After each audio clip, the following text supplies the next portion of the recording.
اعوذ باللہ من الشیطان الرجیم، بسم اللہ الرحمن الرحیم۔ السلام علیکم ورحمۃ اللہ وبرکاتہ۔ شہادت عمر رضی اللہ کا المناک سانحہ۔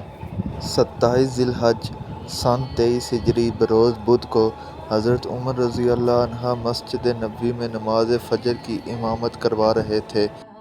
نماز کے دوران ابو لؤلؤ فیروزی نامی مجوسی غلام نے زہر آلود خنجر سے آپ کے جسم مبارک پر 3-4 وار کیے۔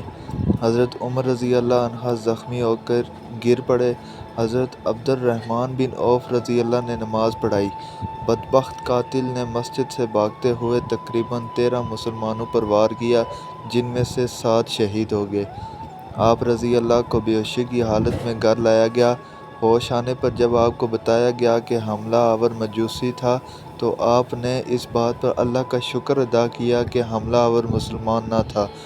آپ رضی اللہ عنہ پر خشیت الہی کی کیفیت طاری ہوگی۔ آپ نے اپنے بیٹے عبداللہ کو حکم دیا کہ میرا سر اپنی گود سے ہٹا کر زمین پر رکھ دو تاکہ اللہ تعالیٰ مجھ سے رحم والا معاملہ فرمائے۔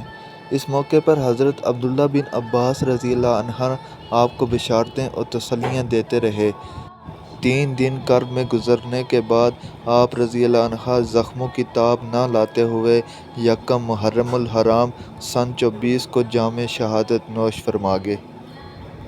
جزاک اللہ خیر۔